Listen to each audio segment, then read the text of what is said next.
Where are you these days, Michael?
Good morning. By my count, we're right on the hour. I will start the webinar in about 3 or 4 minutes, just to give people a little extra time to sign in.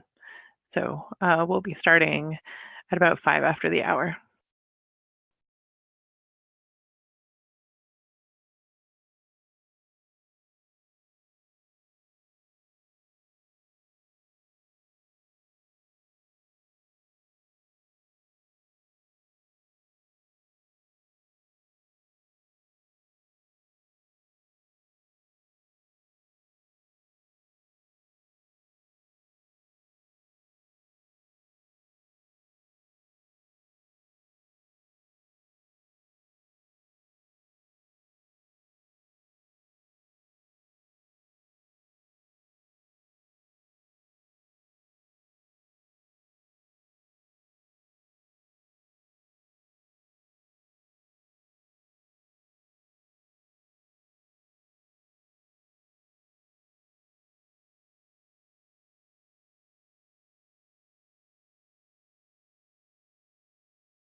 Hello, I still see several people signing in, so I just wanted to let you know that we'll be starting in 2 or 3 minutes.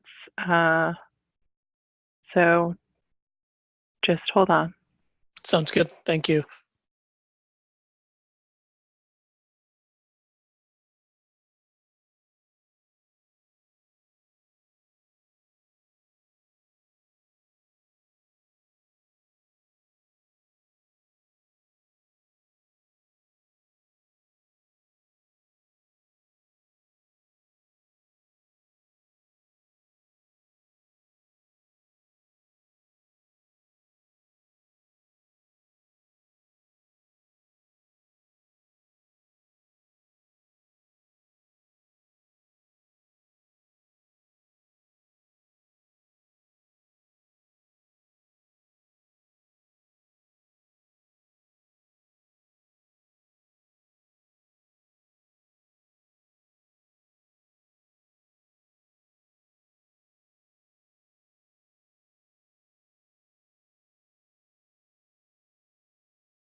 Okay, we'll start now.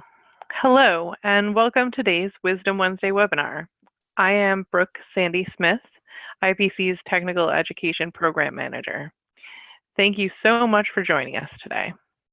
If you have any questions during today's webinar, please send them using the chat or Q&A feature on your control panel. Attendees will be muted during the presentation to cut down on ambient noise. At the end of today's webinar, we will go through the submitted questions and answers as time allows. As a reminder, the recording of this webinar will be sent to you, and it will also be available along with all other past Wisdom Wednesday webinar recordings on ipc.org. I am pleased to kick off today's webinar on how IPC-2581 and IPC-CFX together enable Industry 4.0 with our featured speakers, Michael Ford from Aegis Software and Hemant Shah from Cadence Design Systems. Without further ado, I'll turn it over to them.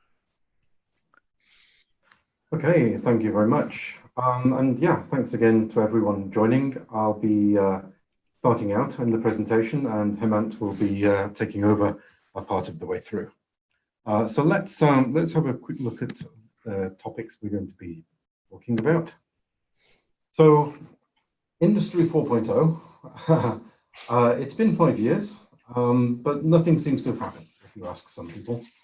So we're going to be talking about that to see what's been going on and looking into why IPC created the CFX standard, and then going on to see how 2581 fits in as the digital product model.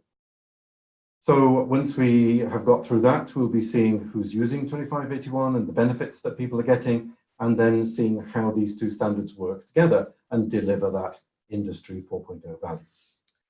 So let's start with how is Industry 4.0 doing?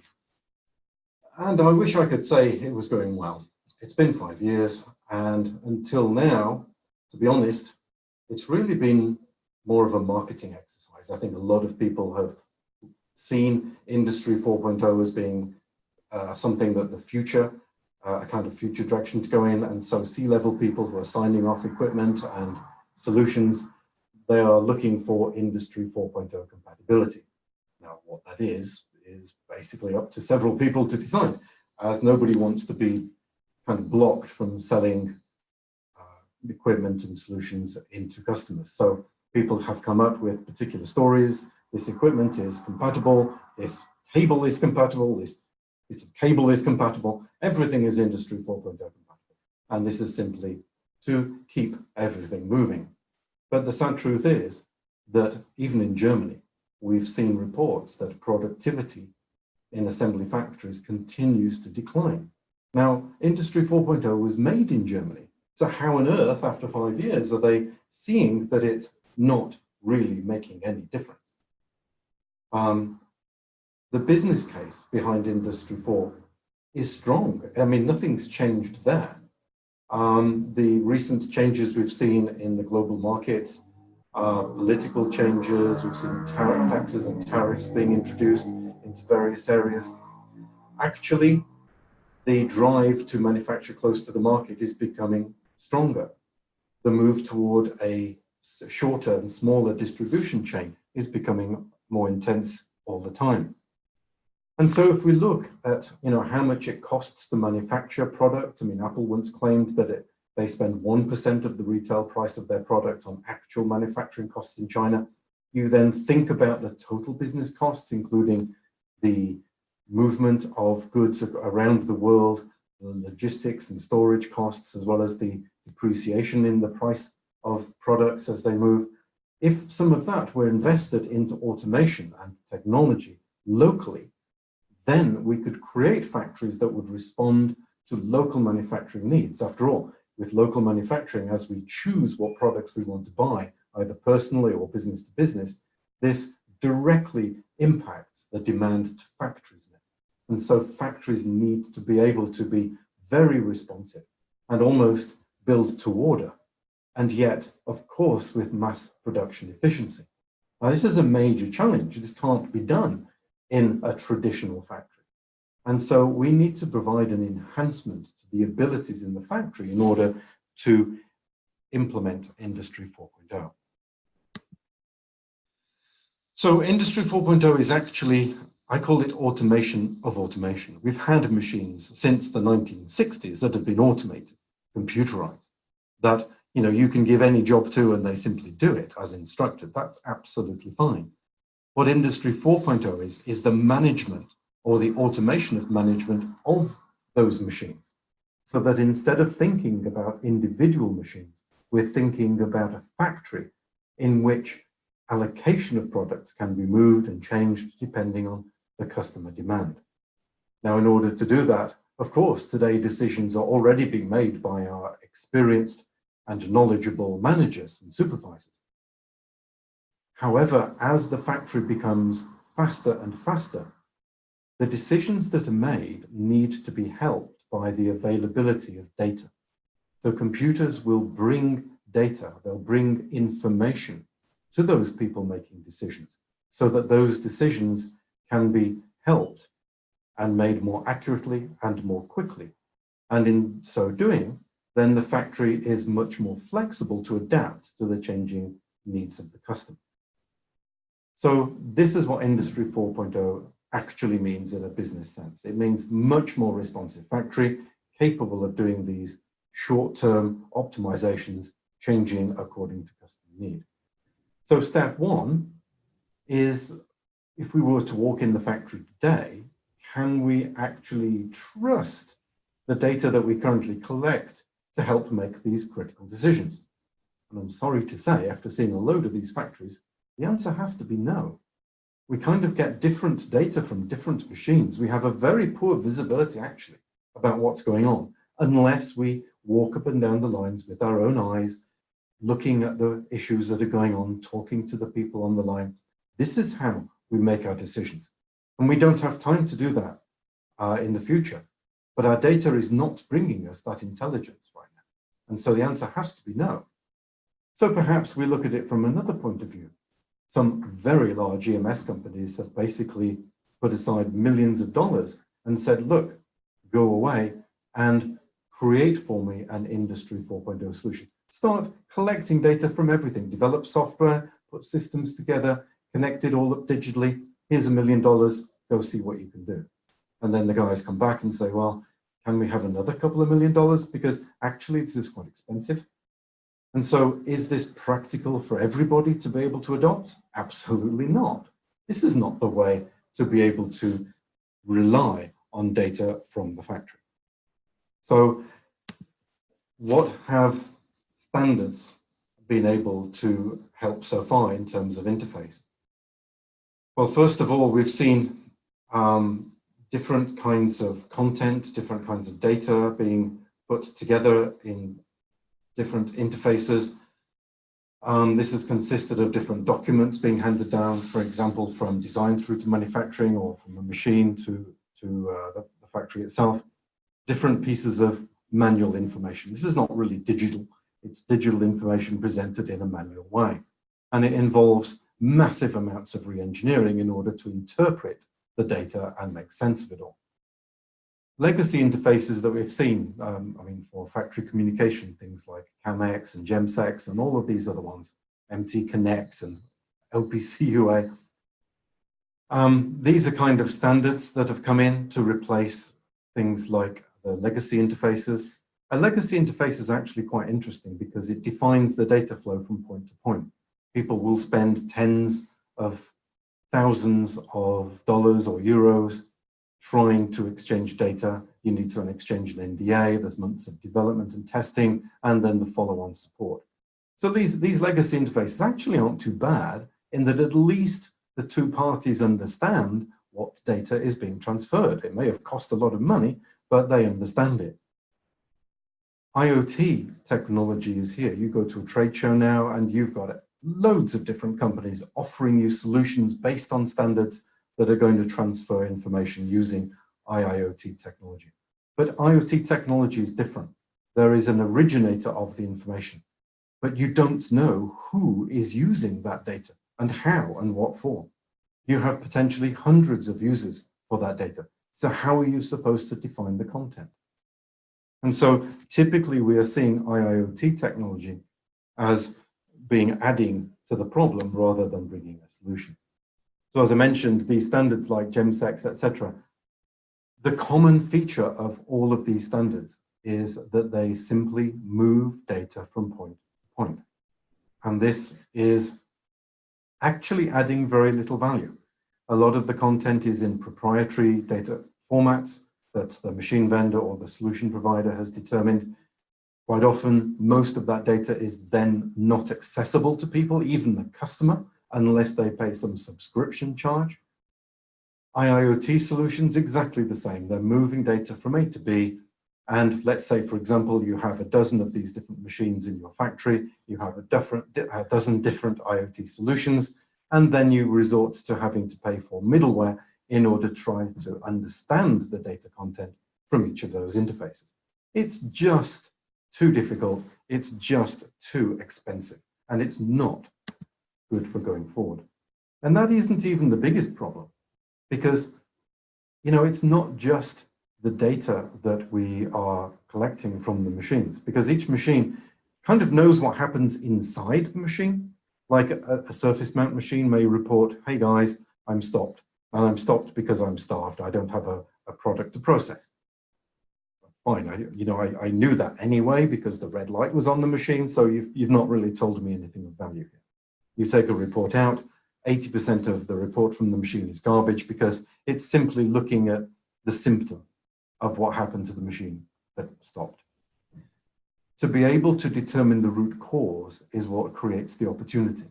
So looking at the machine prior to the machine that stopped and finding out why the board didn't arrive on time, to see what was the cause of that. Perhaps it was a material that had arrived but wasn't correct. Maybe it had an MSD problem, moisture sensitive, or maybe it was damaged, or maybe it was the wrong material, who knows? Or maybe the operator just didn't turn up.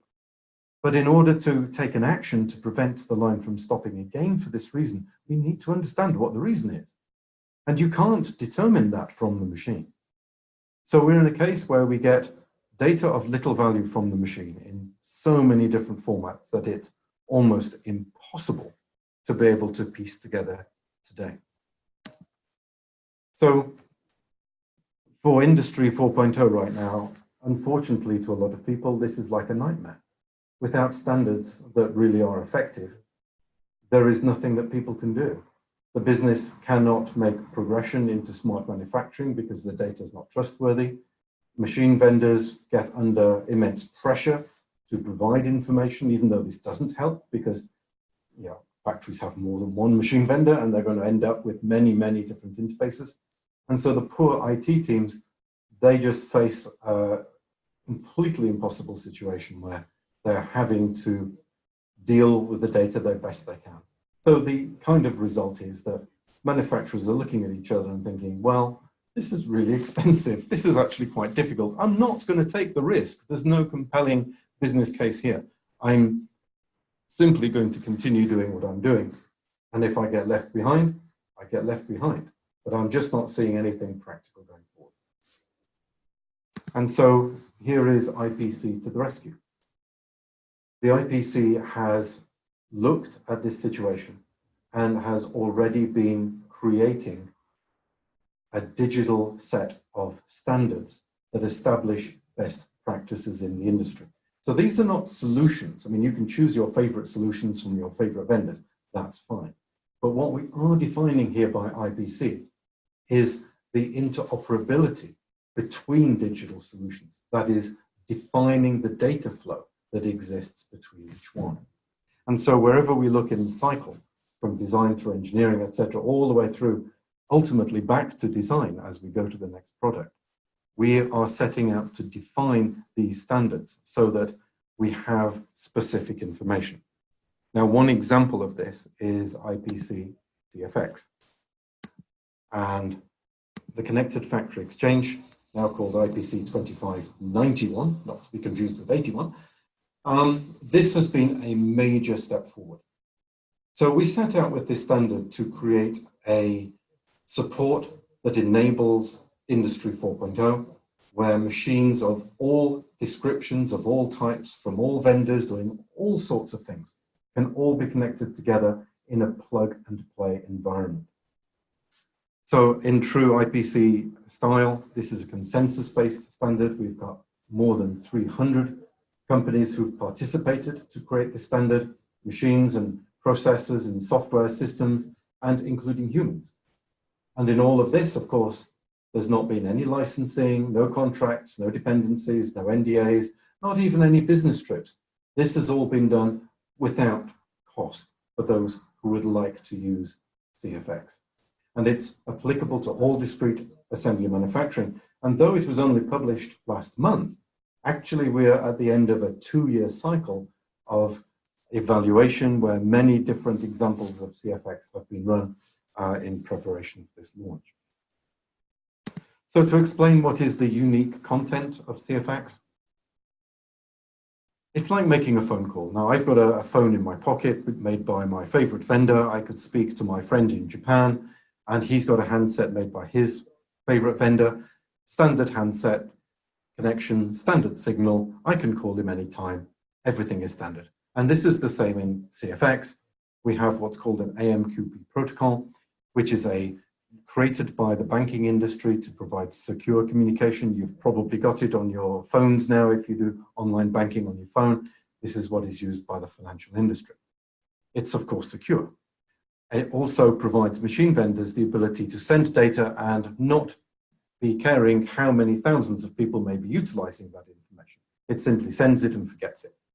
It also provides the ability to directly contact point to point, so machine to machine where needed. And so it's quite unique. But AMQP is free, it's open source, you can download it anytime you like. The way we encode the data is using JSON, which is a popular web-based method for encoding data. So again, completely standard and familiar for everyone in the industry. Now, if CFX were a normal standard, job done.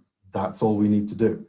In fact, all of the standards, they simply define how to send the data from one point to another. But let me see. Let me pick up my phone and call my friend in Japan. And I can call him and it rings and he answers and I say, "Hi, gozaimasu. O genki desu ka? Shigoto wa dou desu ka? Kikai wa mondai wa nan desu ka?" Now, I don't know how many of you speak Japanese. I'm guessing not many. But the point is that if the language that we're speaking isn't defined and understood by both parties, there's no value to that conversation. And so to complete a real standard, we need to define that data content. And this has been the key work that has been done within the CFX committee. So we've digitally modeled all of the different machines and processes and systems within the factory walls. And we've kind of created topics which we associate with these building blocks, such that we can put the building blocks together to digitally model any machine or process in the factory. And so once that machine and process is speaking CFX, we can see different messages coming out. The red ones are related to production, so like process traceability, materials that were added, tests that were performed, inspections, that kind of thing.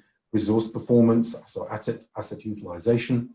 Materials, full material traceability according to IPC-1782, including consumption and spoilage, and also material transport orders for those who like to do lean material flow. Information system then rounds it off with knowledge of work orders, the schedule, and also things like humidity, temperature, pressure, all of those kinds of things. Now, to you, maybe looking at this slide, you're thinking, wow, that's a lot of work. But in reality, the machine is probably going to be using about 5 messages. The model of each machine is not, obviously, all of the messages that CFX can produce. So it's actually not that complicated. And the second thing, guess what? The software for CFX is actually free. So IPC has made the software development kit, that is the actual software to support CFX, completely free of charge. You can download it right now from IPC. The main software development kit is available in Windows.net. Now, we had one machine vendor, for example, who took this SDK and embedded it within their machine in order to do the demo at the last Apex show. It took them 3 hours. 3 hours. Normally, an interface, a bespoke interface, will take months of development, and they did it in 3 hours. We've had hundreds of machines that have now demoed with native CFX as a part of the machine. We have companies, for example, Metcal, who've taken the Linux version of the SDK, put it onto a system on a chip, and embedded it into their soldering iron. We've had people embed it into a torque wrench. So it doesn't need to just be applicable to the most sophisticated machines on the market. Also, the common tools are included within CFX. And if you have a dumb machine, no problem. Some machines have been working since before the IoT age and maybe don't have any interface. But there are solution providers providing simple hardware devices for just less than $100, which will provide a CFX client for even a machine that cannot communicate at all. So this is the CFX environment that we have, where we are enabling visibility of data from machines of all types and in all areas of the factory. And it's basically being made available free of charge as machine vendors integrate the software development kit into their native machine. In terms of traceability, how detailed is this data? And actually, CFX satisfies the most stringent requirements of IPC 1782. So therefore, for people who are looking to use traceability from performance compliance or simply as an ultimate quality tool or analysis of counterfeit, so that if anything is detected, then those goods can be quarantined, then CFX provides all of that data for free. Effectively, you get all of the data without any kind of work whatsoever. So with CFX, we are able to share data amongst machines and systems within the factory. Now, that is a part of the solution. But how do the machines, etc., know what they should be doing? What are we supposed to be measuring against? And this is where the next standard comes in, which is the IPC-2581 digital product model. And so at this point, I'd like to hand over to Hemant. Thanks, Michael. Again, this is Hemant Shah. I'm represent the IPC-2581 consortium, and I work at Cadence Design Systems. And Michael talked about, how a standards-based factory is possible with IPC standards connected together. And at the end, he talked about, at the end of the day, the factory needs to know what it is trying to build. And that's where 2581 comes in. We call it the digital product model. And it's important for the factory and the automated processes that Michael talked about to know what they're building. And IPC-2581 is a complete digital PCB product model. It can be represented in one single file. It includes the complete design, includes the BOM, includes the data variants, variants that you might have for that particular product. And it has all the information necessary for the process engineering task to begin. Okay, so with that, I'm gonna get into, Michael, can I get control? You have control. Go left and press. There you go. All right, good. All right. So I want to step back and talk about how this data is currently handed over from design to manufacturing. Most people tend to use Gerber and a myriad of files. There's the artwork files, that's what we usually call Gerber. There are lots of files there. There's the drill files, there's the test files, there's the netlist file. And while the netlist is IPC-356D standard compatible, it's just one piece. There's the pick and place information. There's obviously usually a README file that goes with it. And so a whole bunch of intelligent digital data is really converted into a whole bunch of files that by themselves individually don't represent the intelligent design that you have. And somebody at the factory has to reverse engineer that into something that can be manufactured. And while we've gotten good at it, it is a manual process. And if the systems company, the design house, makes a mistake, they pay for the mistake. If the manufacturing house makes a mistake in reverse engineering, the manufacturing house pays for it. So it's unnecessary work and cost on both ends of it. It's excessive lead times, right? So it adds to a lot of time in terms of interaction there, the manufacturing company has to come back to the design house asking questions, clarifications, because the information that was intelligent has become unintelligent. So a human has to interpret it again to ensure that the interpretation is correct. That adds a lot of cycles. So this is not the right way. This is the 1980s format. This is how people used to build the boards in 1980s. With IPC-2581, it's a single digital product model file that has all aspects of the design that is necessary for fabrication, assembly, and test. It's accurate, it's reliable and repeatable, and there's no manual data interpretation. The software that produces from the design house produces the digital product model that is then passed on to manufacturing and interpreted as a single entity, right? So no need to manually interpret it, and therefore it saves time on the manufacturing side of things. It saves time from having to iterate between the manufacturing company and a system company. Now here's interesting data we got from one of the consortium members, Multec, and they sort of compared what happens between the different data formats that they receive from customers. RX274X, that's the Gerber format, for those of you who don't know, ODB++, and then IPC-2581.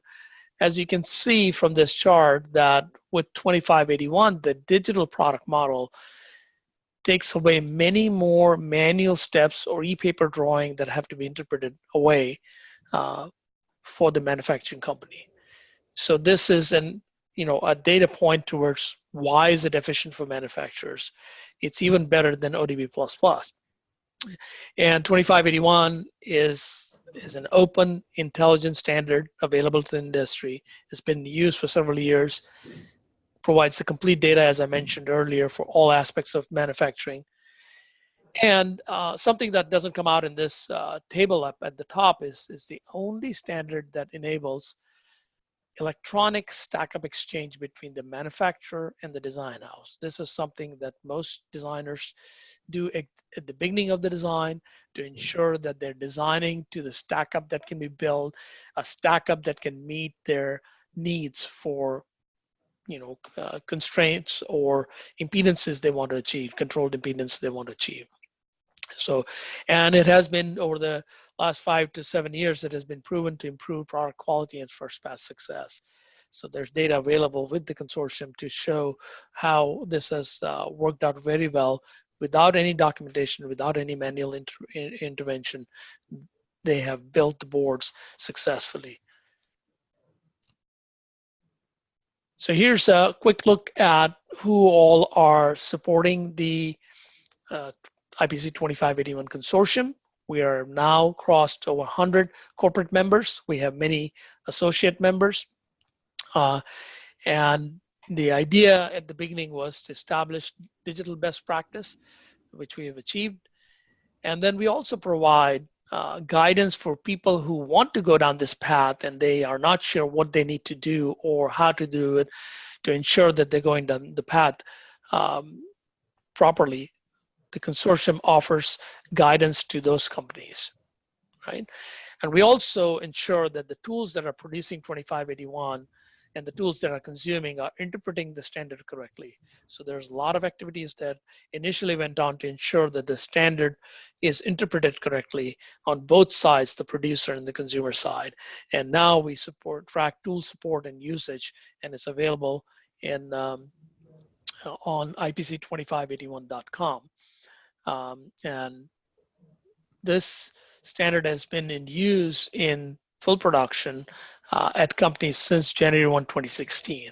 There are companies that have been using it since that point in time, and only 2581 is used to communicate or hand off the design to manufacturing. Here's some examples of companies in the statements. TTM Technologies, they provide full support. Engaged with several customers and fabricating their boards. Sierra Circuits is all for 2581.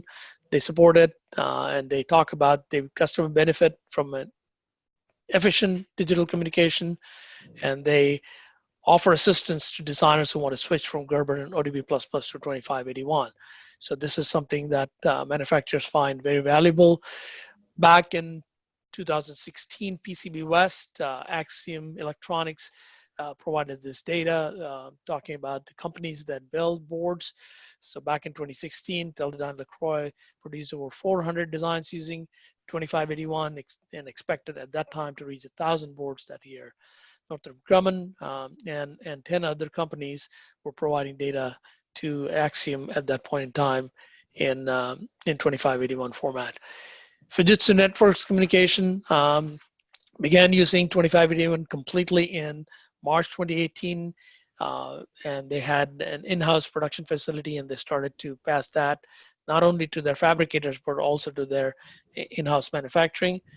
So that's been done and is continuing to be done today. And all stencils are created in 2581. Here's Sanmina, joined the consortium in 2012, started running pilot projects in 2013, and they can process 2581 all their plants worldwide. And they will support customers that make transition to 2581. Here's Multec. Been supporting 2581 files for over 5 years. That's their preferred format, and that's been integrated into their manufacturing process completely. And they are very active in the consortium in driving the standard forward, making it even better. Here's another data point. Axiom has been tracking the percentage of their jobs that are coming in as 2581. As you can see, they started back in 2014 and reached up to 45% of their jobs in 2581, and they project that it'll go up to 65% of their jobs in 2581. And what they've done is basically taken that 2581 to their manufacturing process and found that they have been able to reduce the lead time and workload, avoid inconsistencies, and therefore, as a result, they are incentivizing their customers to use digital product model IPC-2581. They offer that as their differentiation to their customers. So when initially when 2581 consortium was formed, this was our vision, initially to hand off from OEM to the manufacturing houses, manufacturing partners, and then ultimately take it down to the manufacturing floor. With Industry 4.0 and IPC-CFX, we're now able to provide the digital product model that is required for the manufacturing floor to build that particular product, and essentially takes away the manual hassles that the manufacturing floors have to deal with from the flow. So setting it up is very easy. It's just digital data is consumed. It takes minutes to set it up, ready for all kinds of configuration with all their variant data available. It provides the production flexibility, and it's critical to Industry 4.0. So this is almost mind-blowing, because why would you want to create many different pieces of information and take many days to put it all back together again? Well, I think the choice is clear. The impact, though, directly on Industry 4.0 is very interesting to think about, because taking many days to sort out the information basically means that in manufacturing, you don't get a choice of what configuration you're going to run a product on. You basically have enough time to do one. With 2581 digital product model, because you're now only taking a few minutes, you can start to consider, right, well, today I need to meet this demand from the customer, so I'm going to use line A. But next week, the demand changes to another level, and I now want to use line B. Now, I can prepare that data from A to B without risk, without taking time, without manual intervention, because I am using the IPC digital product model, which I know is not specific to any line configuration and does not need to be manually reverse engineered to fit any other line configuration. So this is the impact that this timing change takes. And if you didn't have the ability to be able to choose different lines for different products at different times, you couldn't even think about starting Industry 4.0, because Industry 4.0 is telling us to be flexible. There's no flexibility if the product is dedicated to a line, simply because it took so much time to process the data. And so this is how these two standards working together is creating this unique value. So if we take a look at the entire flow, the data that comes in from 2581, our digital product model, we go into data prep. So the data is basically split out within our favorite engineering tool, whatever that may be. We're looking at materials and ordering them through ERP, engineering to be able to prepare our processes, deciding the allocation of products to lines in line with customer demand, so manufacturing execution, and also providing all of the necessary materials and documents for quality. So we establish 4 different tracks within manufacturing. Digital engineering is then actually selecting the materials, doing the job, providing the engineering analysis, doing the dynamic configuration according to the customer need, and we're able then to look at the test and yield analysis. We then go to the next process, which is actual execution. And here we're able to track material variance, which may impact on the performance of the product and the performance in manufacturing. We may want to adjust processes depending on the performance that they have, maybe through closed loop optimization, for example. Execution management, if, for example, resources fluctuate, we may want to change things around a bit. And of course, again, look at that test and yield analysis. So all of these 4 tracks, we started out with 2581 data. We ended up using CFX to then measure the performance and manage the performance of the factory according to what that digital product model told us we had to do. And utilizing data back in the form of traceability, we can reattach that data then to go back into design. Now, this is really interesting because in the past, when you did design for manufacturing, you are able to run a series of rules against your design to try and figure out if there are any obvious problems. And they're rule-driven kind of engines to determine those kind of opportunities. But it's not a reflection of actual manufacturing. So for the first time now, because 2581 and CFX is linked together, we can understand for each design intent the effect on the performance of the product according to material selection, material variance, process adjustments, programming adjustments, different configurations being used, different test results and yields.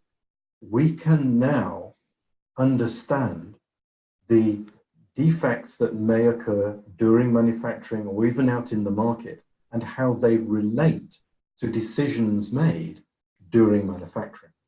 And then when we run our next design, we can have that information to hand in order to ensure that those circumstances never happen again. So this is the first time we've been able to use actual manufacturing data to drive direct design improvement. And it's all achieved through this combination of IPC standards. Okay, so IPC is clearly focused on smart digital manufacturing. We have put these standards together to create an ability for manufacturers to achieve smart manufacturing goals without cost, without licensing, without being drawn into any one particular vendor's solution, to be able to create a truly open and honest community where people are utilizing IPC standards to transfer data, ensuring that they have the selection of tools and machines that best fit the job, providing maximum flexibility. And this promotes 0 defects from end to end during the manufacturing process, which then enhances product reliability. And that's before we even start to talk about the effect of counterfeit materials, where, for example, you may notice a specific quality problem that determines as a cause a counterfeit, and you then want to identify all of the areas that have been affected by that counterfeiting, warranting the materials as well as the products. So all of these aspects of digital manufacturing are now embedded within a set of IPC standards. And so instead of people looking at each other thinking, wow, all of this digital manufacturing, these digital product models, digital thread, digital shadow, digital this, digital that, it all sounds so confusing until you realize that there are standards available from IPC that make sense of all of this and allow it to all happen in a practical environment. And so this is why we are providing this seminar today to introduce you to the opportunities that the combination of these standards provide. And so that is concluding our presentation. We just want to leave you with some inspirational thoughts. For example, how does your business plan to move toward Industry 4.0? Would these standards make an effect for you? Would it enable you to solve problems that until now have been rather difficult to address? We hope that these websites, IPC-CFX.org and IPC-2581.com, will give you all of the resource materials that you need. Remember, you can just go there at any time and just simply download all of the information you like. Great, thank you guys so much. We have a few questions. I'll start with one that I think is interesting. Will there be any IPC 2581 meetings or CFX meetings at IPC SummerCom, which is in June? Yeah, so there at SummerCon we will have meetings between the committee chairs. We don't have a meeting, open meeting for people to join in for 2581, but you can certainly meet us there. Gary Carter, who chairs the IPC 2-16 IPC 2581 committee, will be there, and we can interact. I will be there as well as Michael Ford will be there as well. So we can obviously meet with you and talk about different aspects of 2581 adoption as well as IPC-CFX adoption there. Yeah, we do have a meeting set up, an open meeting for CFX at the SummerCon. I believe it's Monday morning. It may be in the afternoon, best to check the schedule. But yeah, definitely on the Monday, CFX open meeting. And we can bring ideas in about 2581 into that as well. It's no problem.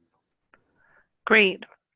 Another question. Does CFX support command and control functions or just data collection? Yes, it does support command and control functions. You can remotely stop machines. You can send engineering data. You can change machine parameters. You can perform automated changeovers. You can set the working program as well as query all of that information. So short answer, yes, absolutely everything. Will you be at Siemens PLM Worlds this June? No, I won't be. This is Hemant. I will not be there. No, me too. Okay. Is Cadence endorsing CFX tool sets?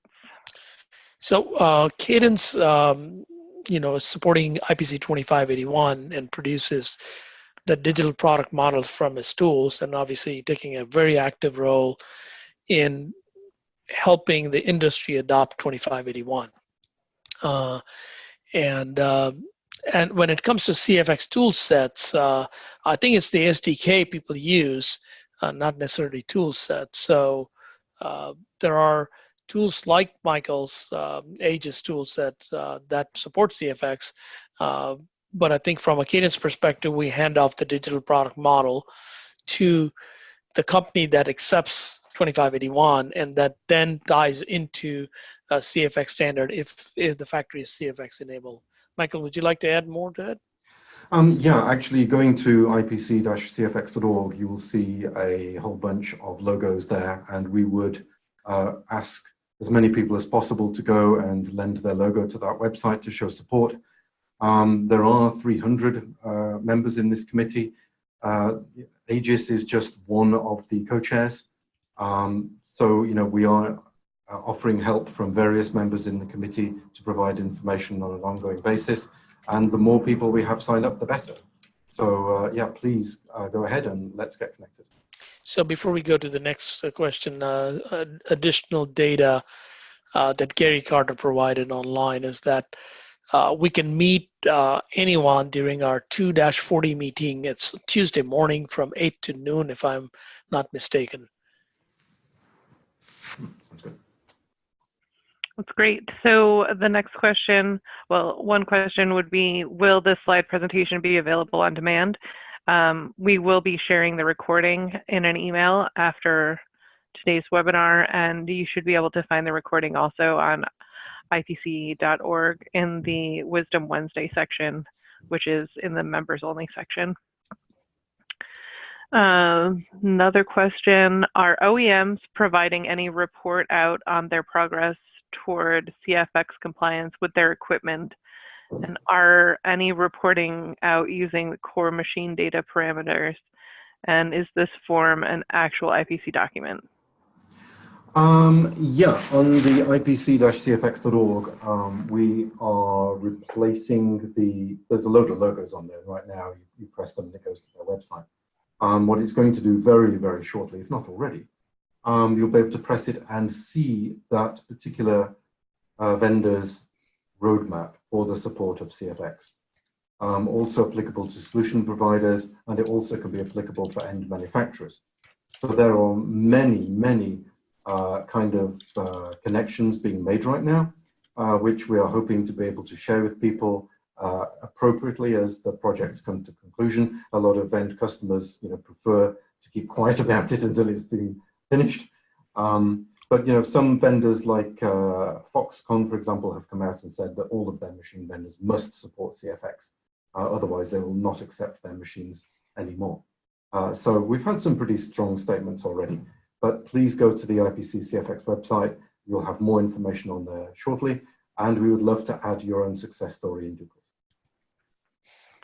Okay, one last question. There are many tier 1 suppliers in Asia that do not support IPC-2581. And what size is the package compared to ODB++? And the follow-up to that would be, what is your forecast to have it 100% available by all Asian overseas suppliers? So the way the consortium has worked since 2011, when it was first formed, is to have the design houses request their suppliers to support the standard because it is efficient for all parties. And this is how we've gotten all the manufacturing companies that I mentioned and some more support 2581. We've created an ecosystem from design to manufacturing and CAM tools and DFM tools and so on. So there's an ecosystem, including PLM companies support 2581 because it is the one single way to represent the digital product model into the PLM system as well. So we have analysis companies, PLM companies, design companies, of course, companies, software companies that produce, that work with manufacturing companies, all support that. And I think the way to get the Asian companies to support it is, if you are working with them and you are the customer, you have to ask them to go down this path, to be ready, get prepared to go down the 2581 path. The consortium can help if you come back and tell us here are the few companies that we want to work with. We might be able to find other consortium members who are in a similar boat, and we can take multiple customers to those tier 1 customers in Asia and have them support 2581. The second part of the question was, how big is the size? Those of you who've been in the industry, 2581 was a combination of ODB++ and GenCam, which was IPC standard. So it is very similar. The difference is ODB++ is not a single file. It's a directory full of files, whereas 2581 is one single file. The size-wise, they're 2581 is compact as an XML format will be, and it has all the data required for you to pass it on. I guess the last part, when will the entire world go to 100%? That's very difficult to answer a question. It is a it is a journey, and we've come a long ways from 2011 when there's nobody producing, nobody consuming it. So it's a long way. One last comment I'd like to make is that all the tier 1 companies in Asia use the software from Frontline, and Frontline support 2581 today, and that's how Sanmina, Sierra Circuits, Maltech, TTM, they are able to support 2581 because Frontline supports 2581. And so what you have to do is ask tier 1 companies in Asia to say, your software already accepts this, why didn't you accept my 2581? I think that's the question you as a customer have to ask, and encourage your partners in Asia to accept 2581. Great. Well, thank you so much to all the attendees that stayed till the end. And thank you to both Hemant and Michael for presenting this wonderful presentation today and all of this great information. So thank you again. We hope to see you at the next Wisdom Wednesday webinar next month. Thanks very much. Bye. Thank you. Bye. Bye.